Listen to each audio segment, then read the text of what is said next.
ডায়াবেটিসটা নিয়ন্ত্রণের জন্য কিন্তু কতগুলো জিনিস প্রয়োজন। তার মধ্যে একটা ইম্পর্টেন্ট জিনিস হচ্ছে খাবার। ১, ২ নম্বর হচ্ছে ফিজিক্যাল অ্যাক্টিভিটি। আমি ফিজিক্যাল অ্যাক্টিভিটি কথাটা বলি যে কায়িক শ্রম। এটা কিন্তু এটা মনে করার কোনো কারণ নেই যে তাকে জিম করতে হবে, খুব হার্ড একটা ব্যায়াম করতে হবে, তা কিন্তু না। সিম্পলি হাঁটা।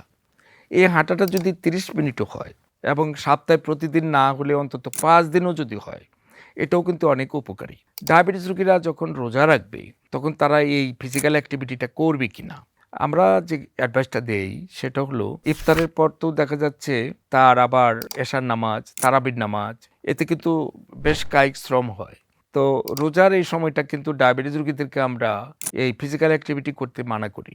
এ কারণে তার হঠাৎ করে কিন্তু হাইপোগ্লাইসিমিয়া হয়ে যেতে পারে, মানে রক্তের সুগারের স্বল্পতা দেখা দিতে পারে। সেজন্য রোজা অবস্থায় ডায়াবেটিস রোগীরা ব্যায়াম করবে না। আর যদি করেও এই স্বাভাবিক একটু হাঁটা চলা এটা করবে, খুব ভারী কোনো ব্যায়াম করবে না।